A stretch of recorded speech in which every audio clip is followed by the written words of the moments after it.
Welcome back. We're going to talk about Ready to Love, Make a Move, okay? And I just want to start out by saying the way that I watch these reality shows, like, first of all, I love reality shows, okay? Everybody that knows me knows that. And I always say that you could get lessons from some of these reality shows. Now, no, we're not going to say, oh, if you want to learn life lessons, go to watch reality shows. No, that's not what I'm saying. But what I'm saying is reality TV is like my... Remember back in the day, your mom used to watch the soaps. Those are like my soaps, okay?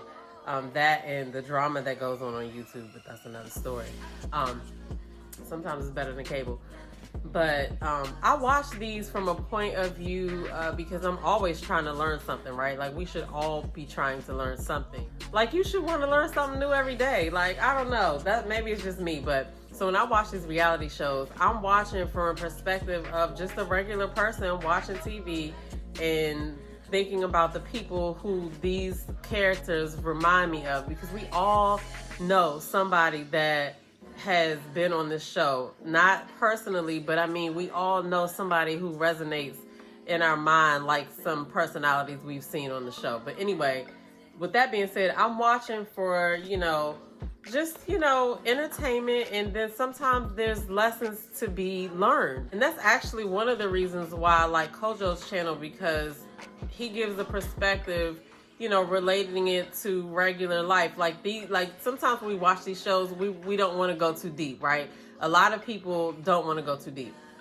And sometimes you need to go deep, because that's the way we get a better understanding of how a person thinks, right? Yeah, we don't know these people personally, but if we're going to spend 12 weeks watching a show, I feel like it's only right to learn something while you're watching the show, whether it's something that you learn not to do, whether it's, you learn something like, oh, that's a part of my personality as well, or I do that too, but this is the reason I do it. It sparks conversation, even though it's a reality show. I personally enjoy watching them for that point right there. Like, it's kind of like people watching on the beach. Like, I go to the beach and I have fun, but then there's moments when I just chill in my little sun chair with my drink and my shades, and I'm just watching everybody do whatever it is they do. You know what I mean? So with that being said, that is my point of view when I'm watching these shows, okay? So we're going to get into episode 2 of Ready to Love, Make a Move. Now, my first thoughts about this show last week was that, I like the fact that we get to see the women in a different capacity, not just dating the guys. We get to see them when they're having conversations as well, or when they're butting heads, right? And we already knew that Shareese and Zadia would butt heads, but Ready to Love, the regular seasons have scarred me so much that I couldn't help but look at Shareese and Zadia and think, is this a real argument, or is this something that they created for them to do, like production created for them to do? Now, I don't want to be jaded like that. I don't want to be looking at the show like that, but I can't help it, okay? It seemed like such a silly argument, but at the same time, it seemed like it could be a real argument, because all of those people who had like roommates, or you had a roommate in college or whatever, that you mix different personalities, and certain petty things arise. So this could have been one of those things. Now, let's just start out by talking about what they were arguing about. We'll get into what happened on the dates in a second, but what they were arguing about was the fact that, for one, it was cryptic to me, because I couldn't really tell what happened until I kind of watched it a couple of times. But for one, they are all 4 women in the same house, and they dating the same dudes. But, Shareese wants to have rules, and her rule is no dudes coming by the house. Now, to me, when you say... her rule is no dudes in the house. Now, that's what I heard. Maybe she said no dudes coming by the house, but either way, it translated to me as no company in the house, right? What I heard happen was that Zadia came back like extra early in the morning or whatever. She was dropped off by one of the guys, but that's not considered to be in the house. So I'm trying to figure out, is she talking about him dropping her off, or did the guy come in? And then Zadia ends up being locked out, and then she called Shareese, and Shareese was like, don't call me no more, and stuff like that. Like, it's like, what are we doing? You know what I mean? Like, is this real? I don't know. But for the sake of the show, we're just going to go along with it. So this episode, if you remember from last episode, the girls picked their own dates.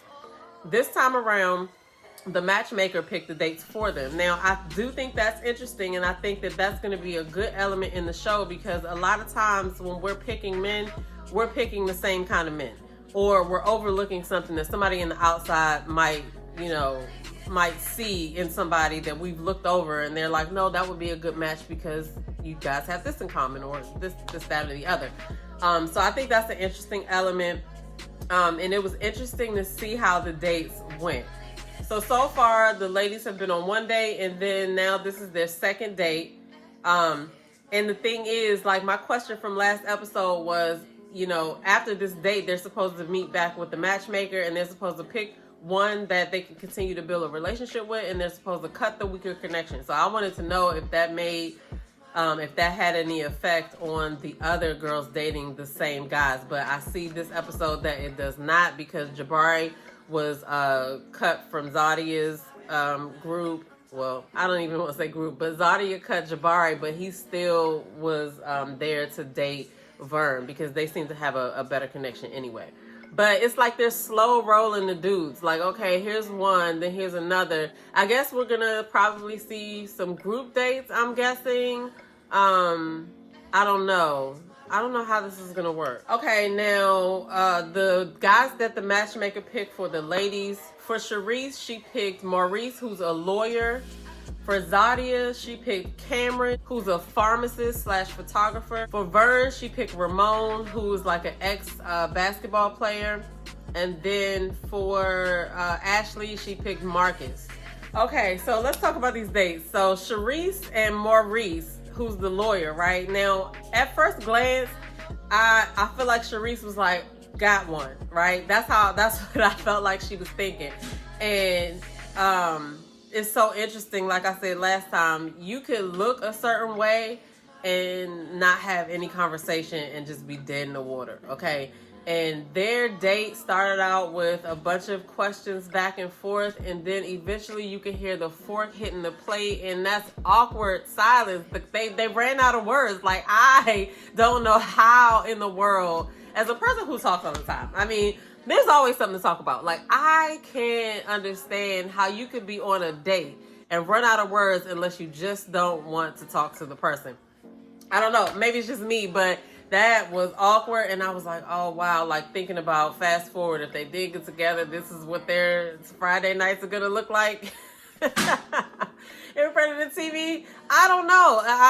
It was a womp-womp. I will say this. Shareese tried to move the conversation along, but his answers were just so short and dry at that point. It was ridiculous. You know what I'm saying? But he did have flowers delivered on the date, which that was something that I feel like Shareese liked.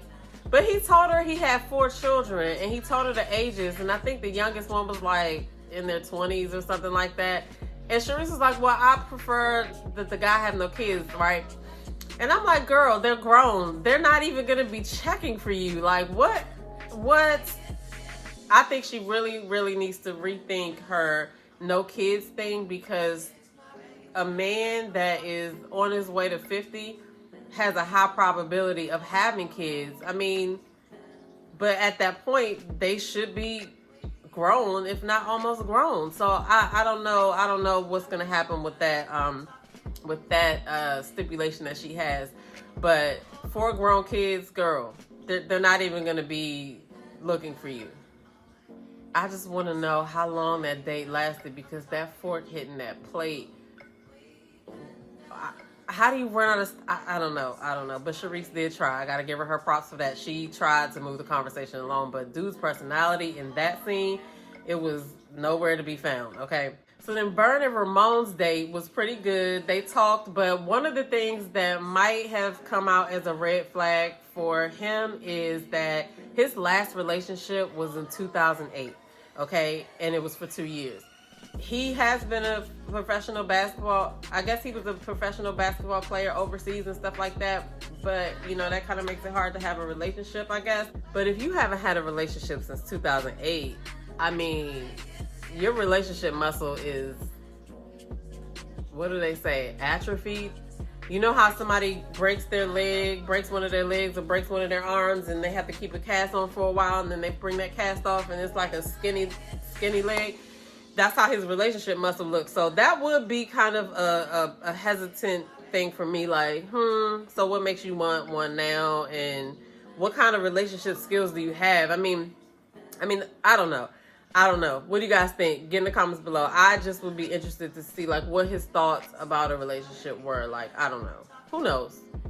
Get in the comments below. Let me know. So Zadia and Cameron had a little cute date. They found out they went to the, well, he's not from New Orleans, but they found out they went to the same school around the time that Katrina was or whatever. They were at the same school at the same time, but they didn't meet each other. But that was a cute good date. So Ashley and Marcus, right? Ashley and Marcus had a bike riding date. And I just want to point out that Ashley is a soldier, okay? And this is why I say that. She didn't know how to ride a bike. She hadn't ridden a bike in a long time, and she struggled through that day. And she had fun doing it, but a lot of people would not do that. They would think, oh my God, I don't know how to ride a bike. I haven't ridden a bike in years. I'm not going to do it.